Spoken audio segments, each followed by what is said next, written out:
Hello and welcome to another episode of Radio Warner. The date today is February 11th, 2023, and this is episode 366. I'm the host, Mark Ames. I am in Rochester, New York. You're listening to Radio Warner at patreon.com/Radio Warner. And I'm on the line with John Dolan, a.k.a. Gary Brecher, a.k.a. the War Nerd in Glasgow. John, you feeling a little better? Yeah, I'm feeling a little better. People can probably hear my voice sounds more like whatever normal is than before. You sound much better. Yeah, that's good.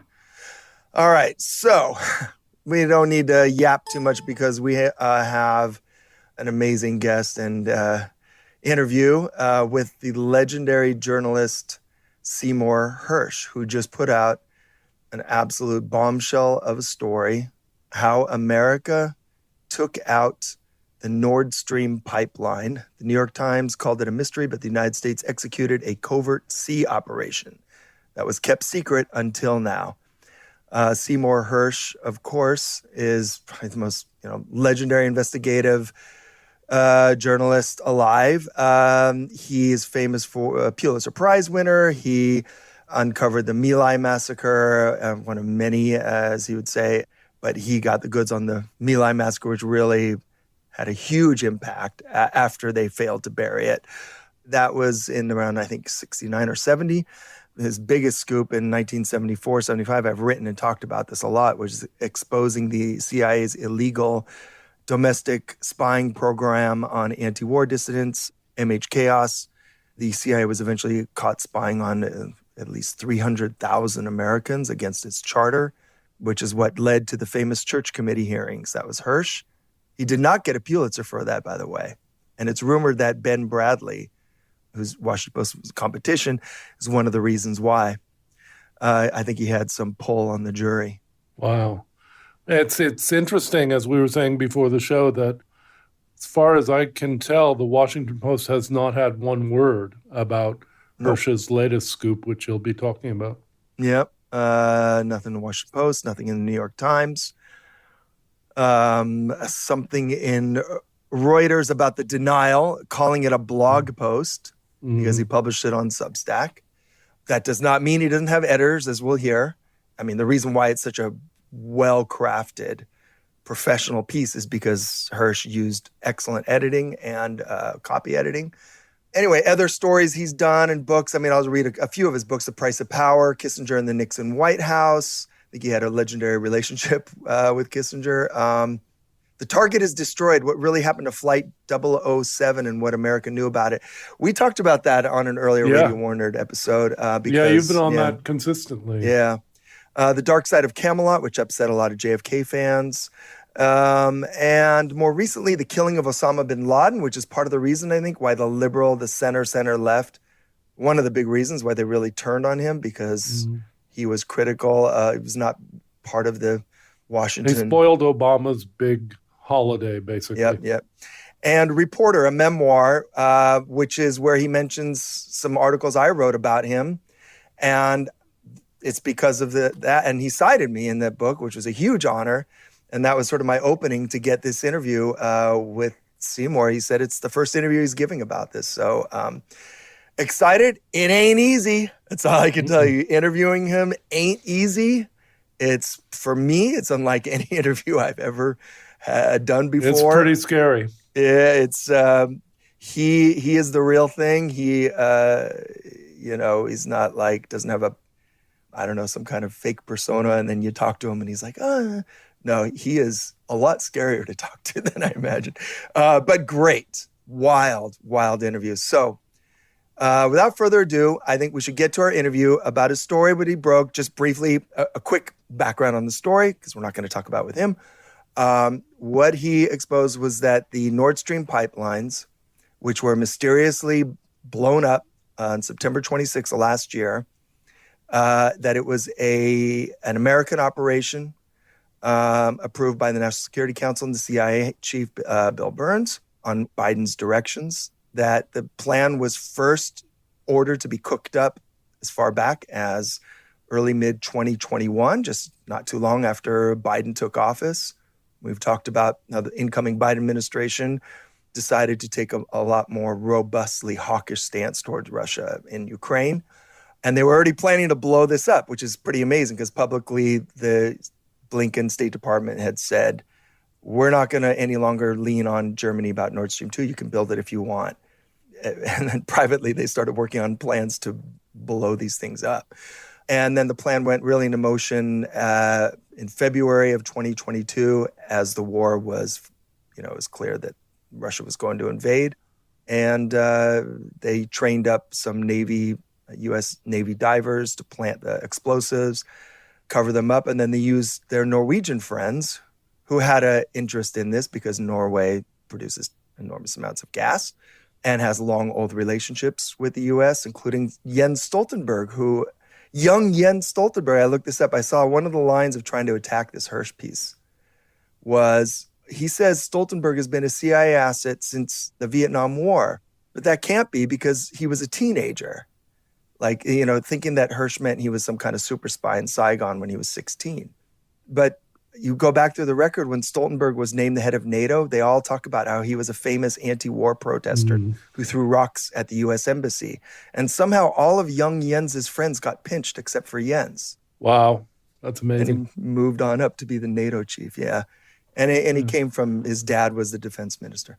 Anyway, I don't want to talk any more about this. I just want to give a little bit of background for those people who don't yet know the whole story here. It's an insane story, and we'll talk about this with him. And so let's get right to our interview with Seymour Hersh. Well, hello. Hi. Good. That sounds good. Okay. Why we did a fucking guy from Germany called and said, "Are we on now?" I said, "No, we didn't make a date." I said, "Because I'm lousy. Let's just start. Let's just do this goddamn thing." Okay. All right. Let's go. I saw that the Germans are starting to try to cope with this story and cope. You call what they're doing coping? Trying to, yeah. All right, so that's John is my partner there, and hi, Mr. Hersh. John Dolan here. I'm the co-host. Yeah, I know you, buddy. I owe you, buddy, because of the nice things he wrote. You're my first interview. I maybe know. My last. I don't know. I can't say. Let's go. Are we running? Let's go. Put it out. Yeah. Okay, rolling. Okay, good. And 3, 2, 1. Okay, we are really excited and honored to have here with us the legendary reporter Seymour Hersh. Hold on 1 second. I got to clap for the director. Hold on. Mark, I can't believe it.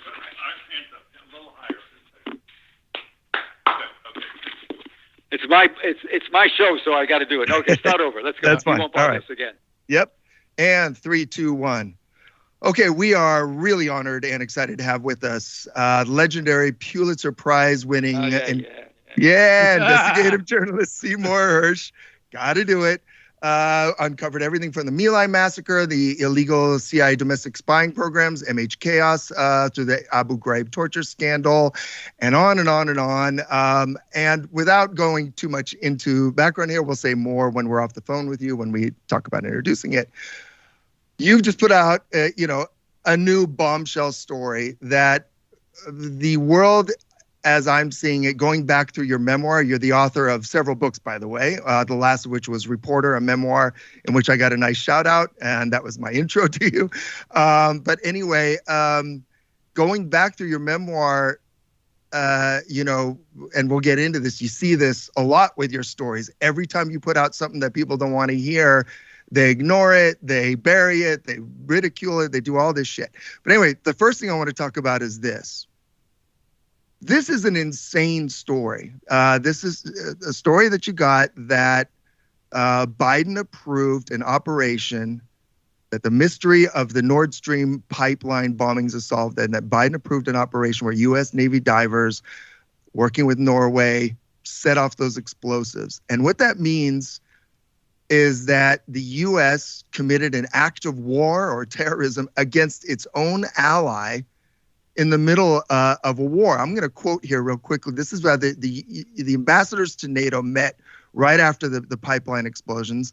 And here's a quote from them that I got from VOA News from back in September 29th. Any deliberate attack against allies' critical infrastructure would be met with a united and determined response, which I guess now the united determined response is silence, But you have this quote in your story, Seymour, that I think for me, stood out as kind of one of the key quotes. And it is this: throughout, quote, all of this scheming, your source said, quote, some working guys in the CIA and the State Department were saying, don't do this. It's stupid and will be a political nightmare if it comes out. Isn't it incredibly stupid, or have I lost my mind here? Like, why would, in your years of reporting, have you come across something like this? You mean something? You mean you're asking somebody who was involved in writing about the Vietnam War and massacres? I know. Have come across something like this? Well, blowing up your allies' critical infrastructure. I mean, but they didn't see it that way. They saw the gas coming from Russia into. You have to understand, Russia's full of methane gas. In Siberia, they could go for decades. Right. But Russia had pipelines that were supplying gas to Germany at a discount price, very cheap, all the gas they could use, so much so that the German companies were taking some of the gas and reselling at a profit. And the Russians, it was a company controlled by Gazprom, which is controlled by oligarchs, which are obviously respectful of Putin, to put it mildly. But 49% of it were 4 different European countries that who ran companies that were selling gas downstream all over Europe. So you had a tremendous source of gas, cheap gas for Europe. And Germany's a real powerhouse, Mercedes, and they have the largest chemical, BASF, the largest chemical company in the world. They soak up gas, and they're industrial based, and so the fear was Biden wants this war. I mean, don't ask me why presidents want war. I think it's good for their ratings. I just don't know. But Biden was very big on showing the Russians that in the Ukraine. With Ukrainian soldiers, that we'll show them. We can stand up to Russia. It's good politically in America too. We all, we wake up every day and with kicking Russia and Putin anyway. Our nemesis. I can't tell you. All I can tell you is that he saw that gas as a weapon, because as long as Russia was selling that much gas, they thought Russia would weaponize it. If we started, if there was a war, this is all beginning. From this point of view began before the war started last February, a year ago almost from today. And the Russians had made it clear what they were building up on the coast of Belarus, what you will. It was very clear they were going to go. Right. And actually, by the time Biden made the threat, Biden on February the 7th. And by this time, the Russians are already beginning to move up hospital units, with emergency operating rooms and all that. So it was clear they were going. So he gets on. He has the German ambassador Schultz with him. He has a news conference in February in the White House, and they're all talking about, we're going to stop this gas. Yeah. They're not going to get, Russia. We will not let Russia. If Russia attacks, we will not let them. We'll not let Russian gas keep on coming, and we will do this. And he was asked, "What do you mean?" Well, we know how to do it. We will get it done. Right. Schultz said nothing. Right. And a couple of weeks earlier, the Undersecretary for State Nuland had said at a news conference, "We can stop it. We just want Russia to know we can stop their gas by any means." Yes. If Russia invades Ukraine one way or another, Nord Stream 2 will not move forward. Right. And so what does that mean? So I don't know if anybody's thinking, but I'll tell you what that means. That's called a threat. Yeah. So you're asking me, how did you find this story? Yes. A friend of mine put it this way: what you've done, Si, an old friend of mine, smart friend, you're an expert at deconstructing the obvious. Yeah. What else was it? But what you else also got. It was a sitter. Right. But you also got sources. I mean, you have a great source walking you through I think what the newspapers, particularly the German newspapers, are very nasty to me, and the New York Times and the Washington Post just ignore me. I think what they think I should do is, use his name and get him put in jail. Right. Stuff like that, which would end my career. I Yeah. haven't put anybody in. I've been doing this for 50 years. Eli started in 69. And I will tell you something. Inside the community, I protect people. And so I'm taking heat. I have a source. I'm taking heat. But that's okay. That's my job. Right. But it's their job to understand the business a little better. And they know the business a little better at the New York Times and Washington Post. They have report. They know it. They know it. They know the New York Times. The problem is that it's all been cheapened because now the New York Times and Washington Post, they think an unnamed source can be a press guy, a press secretary for somebody who whispers something on the side to them. I don't know. They don't seem to have anybody inside. The coverage of the Ukrainian war is compared to what I'm hearing from my friends who have access to the information. It's not just in country. Sources don't all have to be from America. There are other countries that we're very close to. I'm not saying that's. I'm just telling you, the thinking's so dumb. But I will tell you that I've been hearing from, the war I know about isn't the war you're reading about. Could you elaborate on that a little bit? No, I just it's not going as well. Or? No, but of course not. Yeah, kidding? The Russians haven't put, the Russians didn't do so great either. I think they made great misjudgments. Yes. But they have a 350,000 man regular army that hasn't gone in yet. Yeah. They're still working with outsiders. Yeah. But that isn't the point. The point we're getting off on a track. The point is that these guys know better than they're just doing it because I don't know. Maybe they think that the story I wrote supports Russia. Mm-hmm. It does. Mm-hmm. It does suggest that they have probably. I've did a lot of looking at the law about it, and the law on the sea is very interesting. There are treaties that go back to 1884 when we began to lay telegraph lines across the ocean, and if you inadvertently or deliberately ran across the line, that was a real bad deal. There were mostly economic consequences. Right. There's actually no law on the books that says knocking off a pipeline. And the pipelines in question, the Nord Stream 1 and Nord Stream 2, two major pipelines, they both were covered. They ran over roughly 750 miles from basically from St. Petersburg down all the way into northeast Washington, Germany. One-way straight shot all the way down the Baltic Sea. That's a lot of pipeline. There's about 12,000 pipelines now, and there's no law on the books that says deliberately blowing up a pipeline is a crime because that has never been considered. But it's certainly a lot of law about damages if you damage a pipeline. And this is a pipeline that's probably going to cost. I didn't get into it, but there's a Swiss company that did an estimate $1.5 billion to fix the pipelines. Right. So it may be too much. I don't know what they're going to do with it. I mean, don't you think? Look, Germany's, as you were talking about earlier, Germany is this industrial powerhouse, and its export economy. I mean, we just interviewed a couple of days ago, anyway. A person who runs a business magazine out of Germany. Its export economy has been predicated on cheap, piped in, not the LNG spot market, sort of going up and down with the market, but piped, contracted. For a few decades, the exact price, how cheap it is, how below market it is, and you can build your whole industry on that. And since they lost that, since the war started, BASF, as you mentioned, the petrochemicals giant, has shuttered something like 100 factories. So what the U.S. is doing is crippling the economy. And, one thing in your story you talk about, it's really Bill Burns and Jake Sullivan. Bill Burns, the head of the CIA, and Jake Sullivan, head of the National Security Council, who pushed this forward. But I assume, at the behest of Biden, or they got into his head, or he got in their heads. I don't know. But I got to say, I'm surprised Bill Burns, who is a diplomat, who I don't know if you read his cables that came out through WikiLeaks. I mean, they're very well written cables.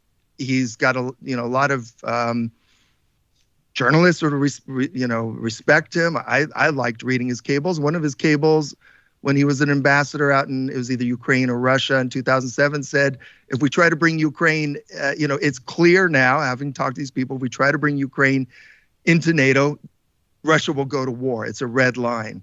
And now he's approving blowing up our allies, what feeds the allies' export economy. What do you think happened to Bill Burns, for example? How in the hell do I know?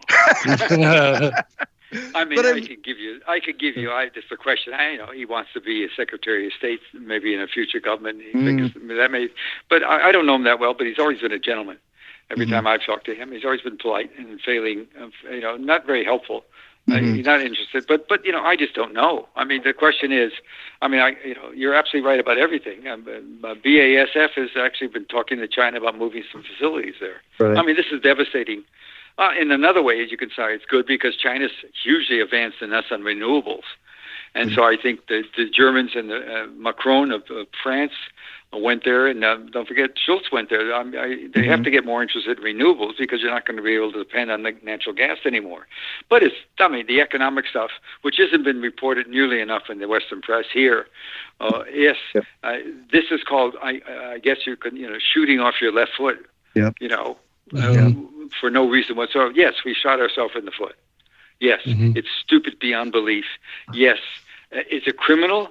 I would think that it's certainly unquestionably a wonderful degree of stupidity at the White House and on part of the president.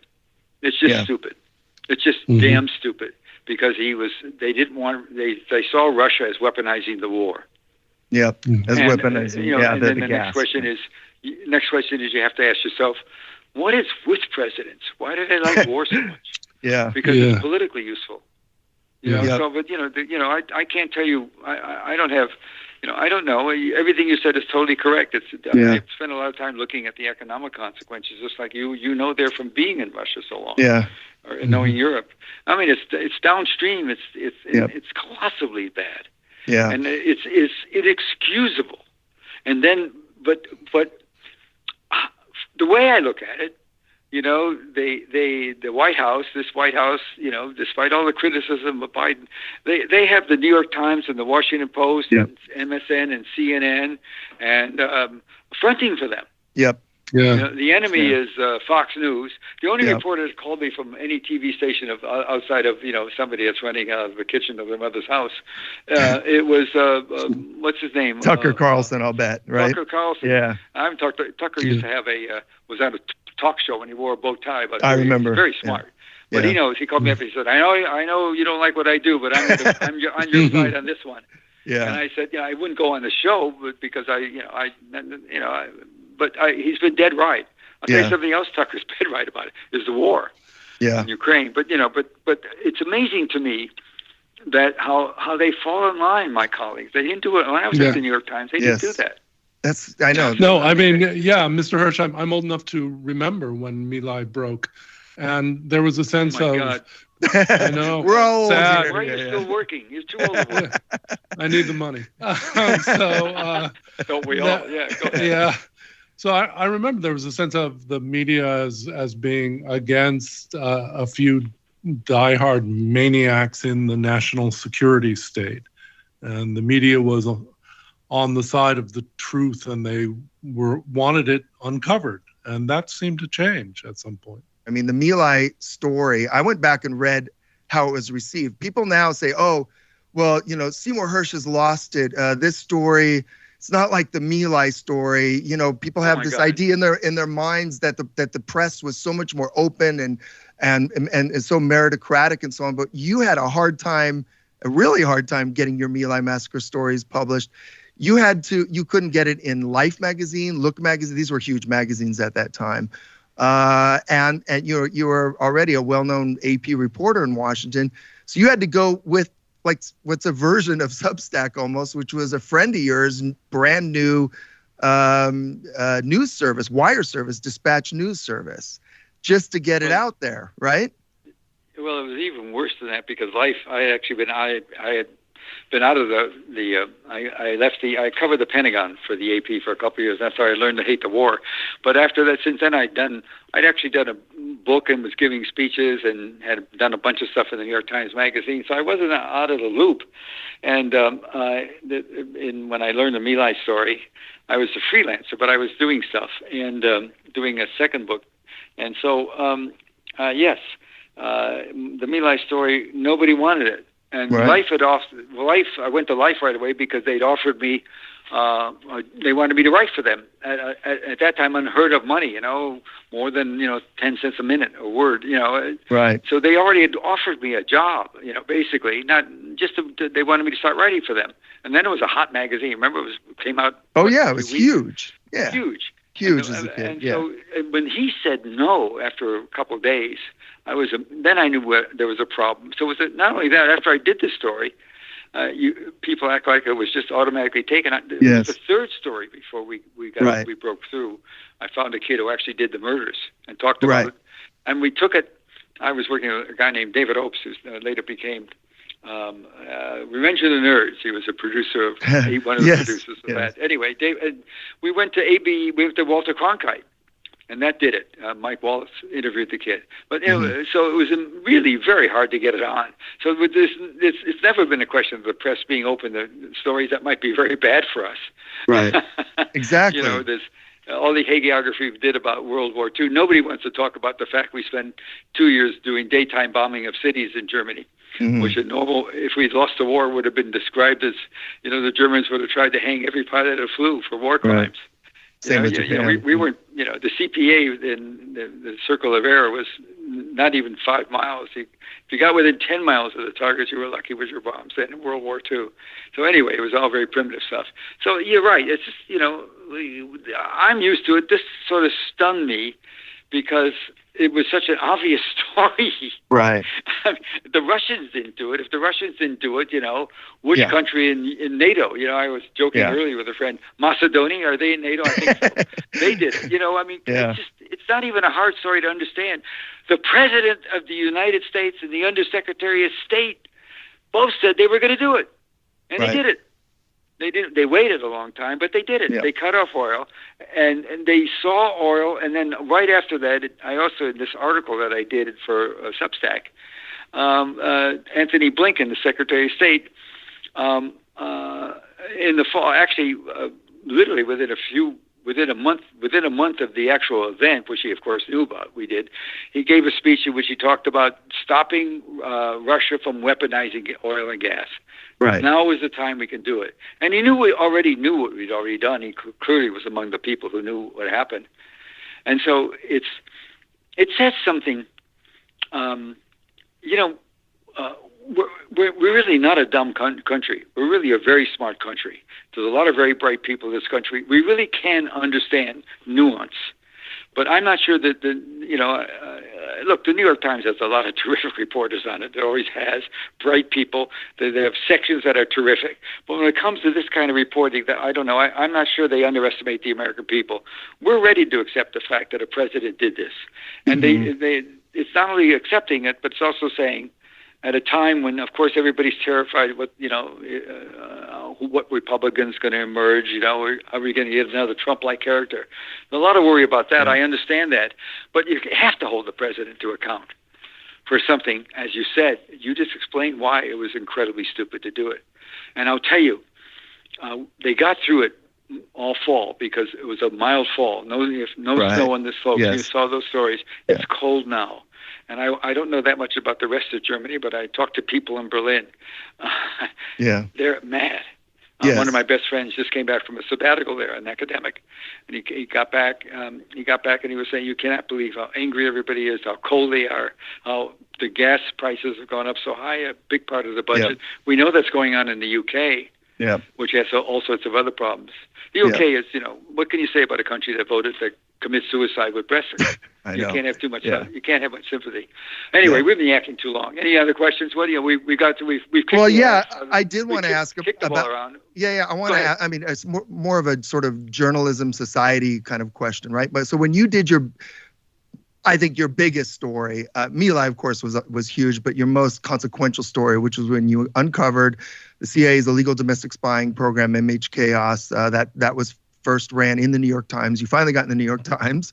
Even after you got your Pulitzer for My Lai, they didn't hire you. It took more time than that, which is kind of incredible.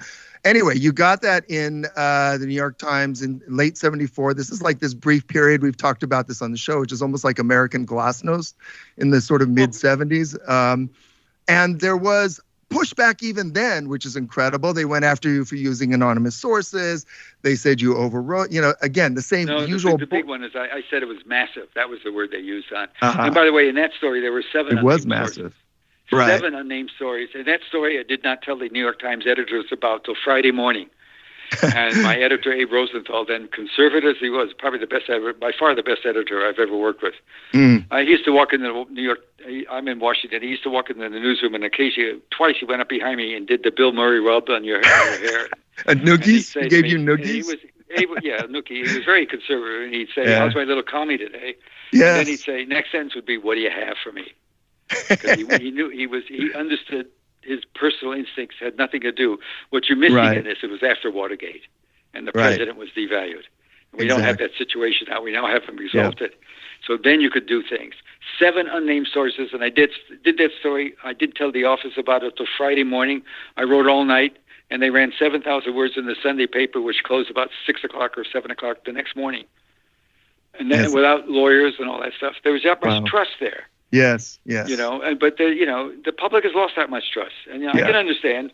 It's if instead of trying to track down some of the stuff and saying, well, unnamed sources, but it is true that the president did say this, and the undersecretary did say this, and the secretary of state did say this. We got to stop it. This is a weapon. It's clear there was a rationale beyond just words for this thing, and they don't do that. Right. Well, and it gave them. So it's only been a week. I mean, I was on Wednesday. You're the first guy I've talked to about it, and here we are beating it around. All right, this is the longest 20-minute interview I've done. Go ahead. I'm sorry. I'm going to keep you here a little bit, but look, the thing about the MH Chaos program is that despite the usual pushback, it was less so because this is right after Watergate.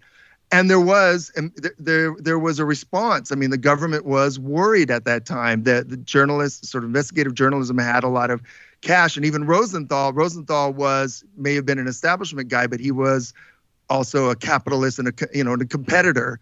I mean, I have a quote here of what he said about you. He said, Hersh is like a puppy that isn't quite housebroken, but as long as he's pissing on Ben Bradley's carpet, let him go. So, that's a quote that I found from him about you. He wanted you to best the Washington Post, right? No, but people talk. There was a pretty profound relationship with. He's not reckless, Abe Rosenthal. Yeah. And he once called me. He wanted to know who I was talking to for one story, and the people I told him stunned him. Okay. Mm-hmm. Stunned them. They were just people you wouldn't think that high up would be talking to me. Right. So they knew it was real. Yeah. They don't know anything. Editors. They depend on their own. Editors are editors. Yeah. I think I'd rather commit suicide to be an editor because you have to depend on somebody else. But he had a good instinct. Yeah. And that same at the New Yorker. The New Yorker. They knew exactly who I talked to. Right. And so, they would always surprise him, No, he wouldn't be talking to you, that guy, why would he be saying this to you? And I once made the editor call up somebody very prominent and said, it's an off-the-record interview. I did tell him that, something about the Middle East. Anyway, I'm just saying. But they don't know. And so, you're asking me, you were a reporter. You were in Russia for years. You know what it's like. I know, but I want to hear it from you because you've been in it longer and you broke bigger stories than I did. But because I'm telling you more than I told most people. I appreciate it. I talk to.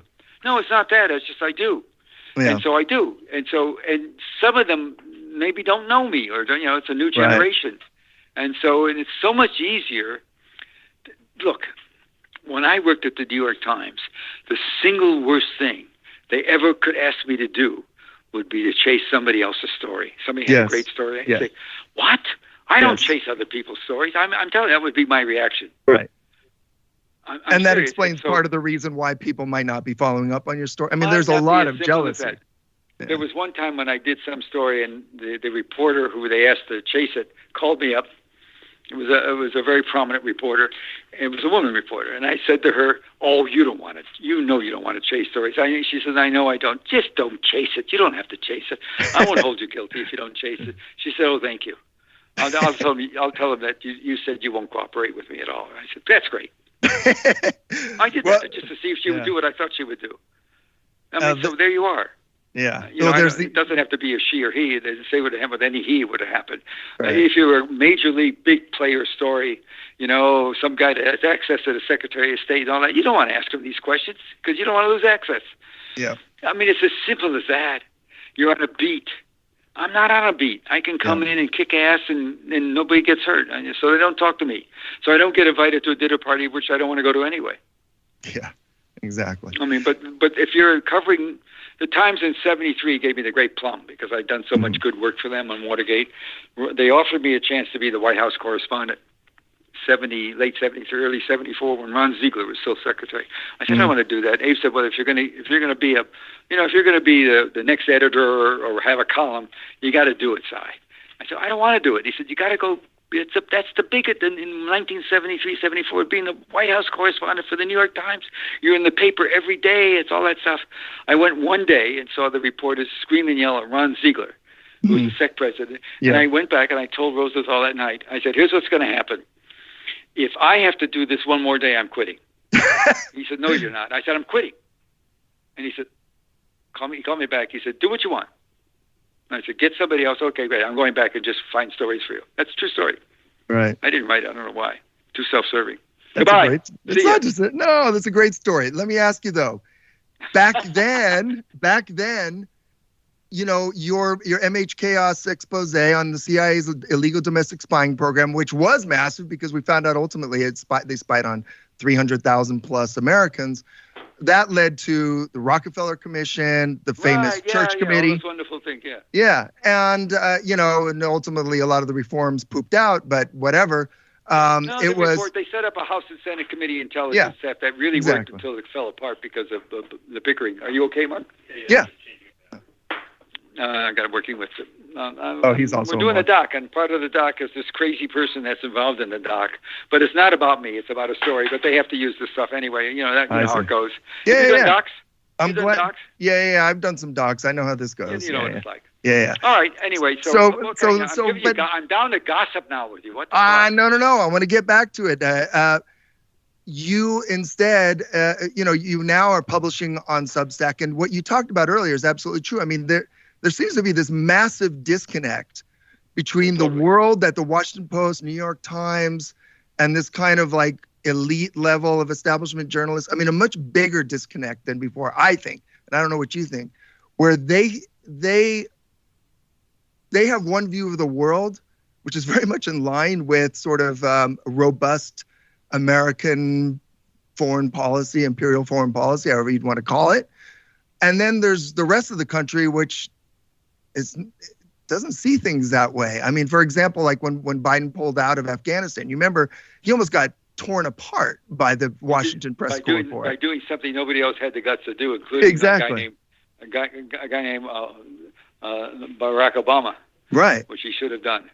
Look, all I can tell you is, go ahead. What's your question? My question is like, is it a lot worse in that way than which? I mean, you're now publishing on Substack. In some ways, it's great because you get to go directly, to a huge audience, and you're not hemmed in by establishment editors. But on the other hand, it gives the establishment an excuse. The first thing somebody does is hire a great editor. Okay. Who does work for them. Are you kidding? I'm not going to walk away from that. I mean, the first thing I've done is get I wish he would do more, but I get a fantastic editor work on, tear my butt apart on a story, as they should. No, you don't walk away from that. Right. The fact that I'm talking directly to people, it doesn't mean I'm free to shoot my mouth off. I have to be more careful.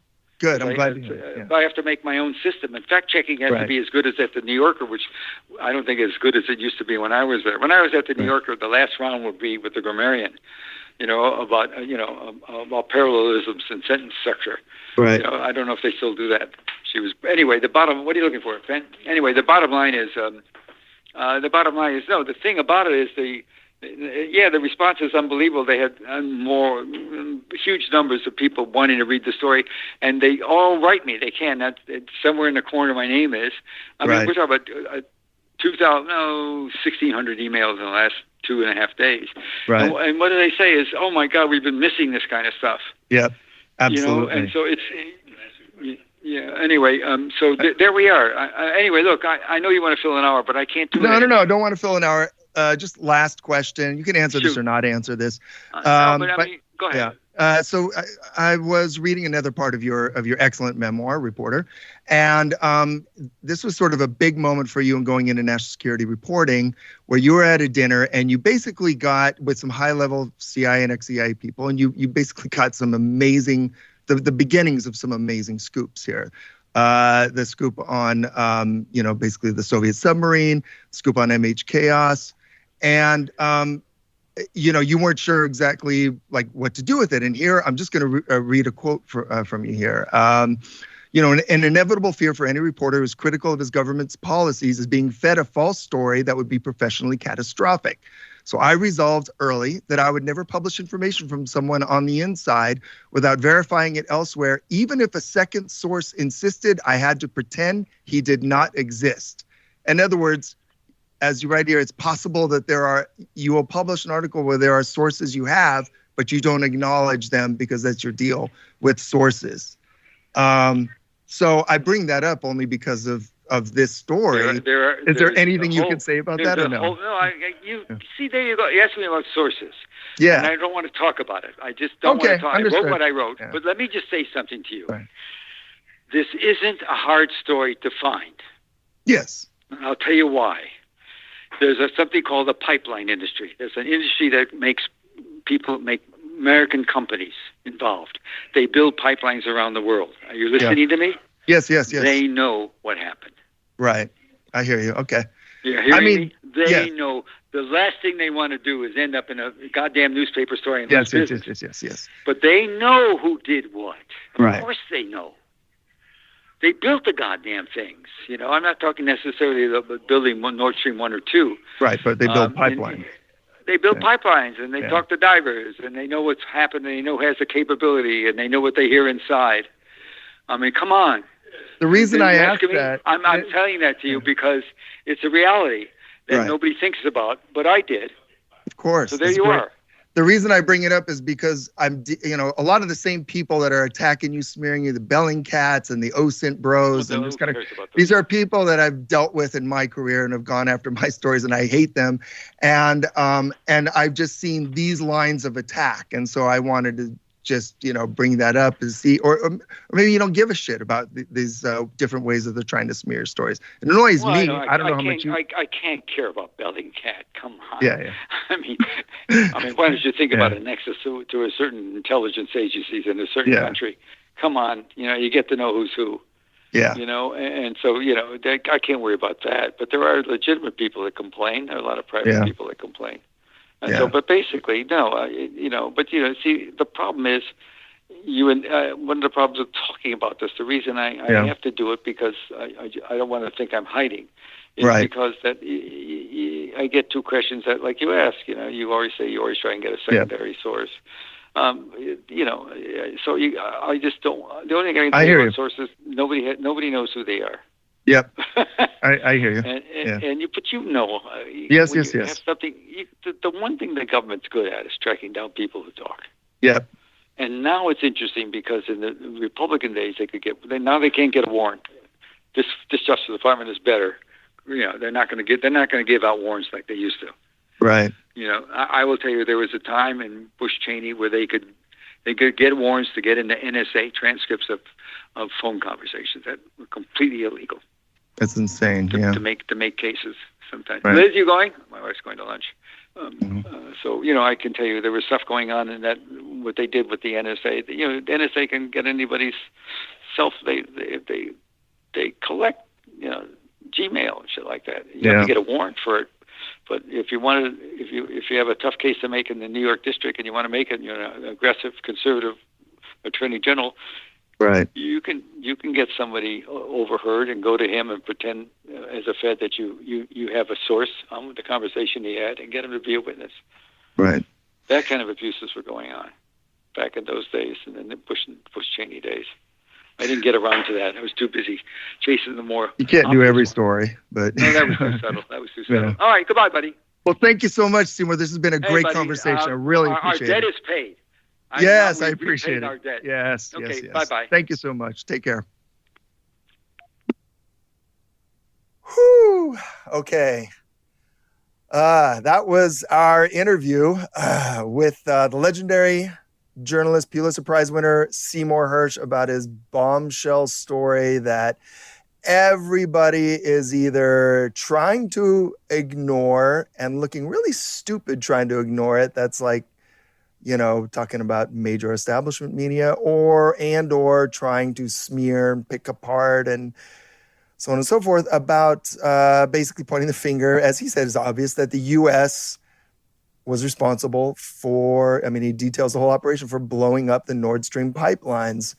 And damn, again, I said this before, I thought it was so crazy when it first happened last year, before like investigators are coming out and saying Russia didn't do it or we don't know who did it.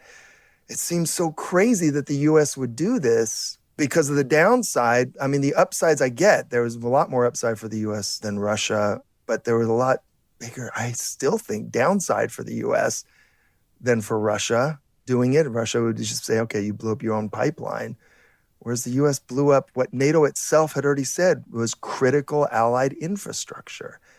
And we did it. And it's... I think when you look at the mainstream press now, they have decided on their own that we are at war. And by we, that means the Acela corridor, the expensive suburbs of the East Coast.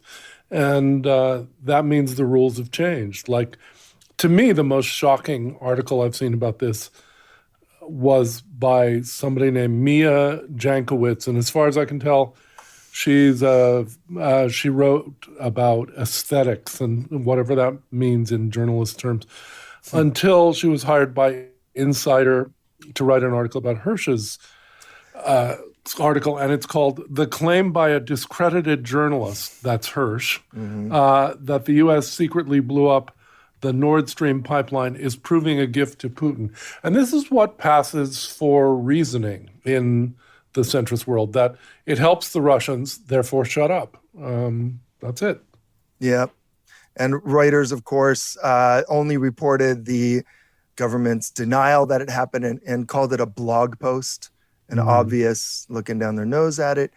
This is the sort of things that Hersh has been dealing with. If anybody has a more convincing story than this, come out with it. Show us the goods, There is nothing like this. And anyway, we'll have to see what the consequences are. It's Hersh, so you can pretend like, oh, it's a Substack or he's senile, whatever the fuck. But it doesn't matter. It's out there coursing through the veins, and the elite layer, Acela corridor, and their counterparts in NATO land can try and pretend they're not seeing it, but it's out there. Yeah.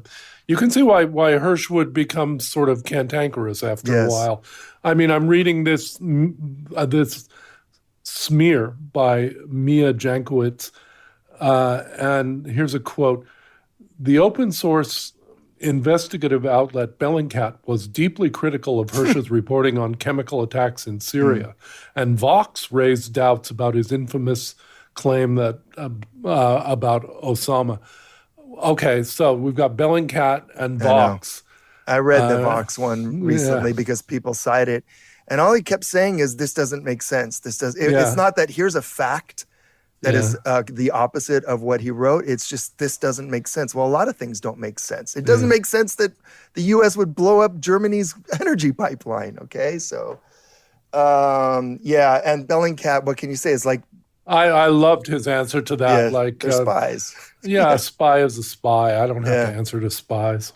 And let's, let it be known that nobody has better sources in the intelligence community than Seymour Hersh. So when he says Bellingcat are just a bunch of spooks and like second-rate ones at that, I mean, that's obviously what they're saying in that community. So that was nice to hear. I mean, we know they're funded by the NED, the National Endowment for Democracy, and that they're pretty cretinous, especially Elliot Higgins anyway. There was an email that was leaked from the British government saying, Bellingcat isn't effective anymore because everybody knows they're with us, and besides, everybody knows they'll say anything for money. Yeah. It hasn't stopped so many people in the media anyway. It's the usual story. I just want to talk right now though about damn and just talking to Seymour Hersh. I mean, I scary stuff. I took a break after we talked to one upstairs and then before coming back down to do a little post-game thing. But I feel like if I were doing a post-game interview and this were a video, I'd have two black eyes right now looking at the video camera. I was at pains to explain to you, I didn't sneak out, the connection. Yeah, John's connection dropped. And I was there facing him leaving alone. you one-on-one. Well, the thing is, so I did a brief kind of pre-interview with her. She wanted to hear me and, check me. I did proper journalistic thing. And we talked a bit yesterday, and he was sick. So he has a reputation for being extremely difficult. I mean, I've looked up some, the people have used harder words than that. But I found him, rather more or less like actually really fun to talk to yesterday. And today, although it was fun, I don't think I've ever in my life, and maybe it didn't sound this way from the outside, but it sure felt this way inside the confines of my big giant head here. I've never felt like somebody was about to say, "What are you, some kind of dumb shit?" I gotta go, because I felt like we were constantly on the verge of that, and it was kind of like freezing up my brain. This has never happened to me before, and it's. I mean, he is who he is, which is great. I mean, it's got to make good audio. Believe me, it ain't as easy to be in the way of that thing, but I'm sure it'll make good audio. It's a very, very important story. Yes, and it needs to get around. And he's also a very lively, exciting voice. Yeah, he understands that you just want the story to speak for itself, but that you have to make some appearances so that it doesn't look like you're hiding from the smears and the attacks, because that could give them ammo and say, see, he's not talking, he's not answering, or whatever. That means we cowed him into silence or something. So you're kind of between a rock and a hard place there. So he is going to talk to some people. And I'm really honored that he talked to us first. I'm glad as hell I talked to him, and I hope to talk to him more and again. I mean, it's like preparing for the show. I had so many things I wanted to talk about, so many notes, so many like books marked up, bookmarked, articles out there, and then talking to him. Okay, come on. What's this? I gotta go. You're gonna keep going? Come on, I gotta go. Yeah. Woo, I know. All I could Bruises say, heal, right? Yes, but radio is forever. I think Eileen quotes Michelle Yeoh of the Hong Kong film industry saying that she doesn't mind doing stunts because bruises heal, but cinema is forever. And radio is forever too. Let that be your inspirational poster. Yes, that'll get me through the night. Through the sleep, if I can do it. Yeah. That and sleeping pills. Anyways, I don't know anything else you want to add to that. I think the interview just speaks for itself, and the article speaks for itself, and I'm just glad that we're able to get that, and that's it. Thanks again. I mean, to all of our subscribers who make the show possible, and this is all for you. And talk to you again soon, John. Okay, thanks everybody. Thanks Mark in particular. And okay, limping out of here. Soon. Okay, yeah, bye. Bye.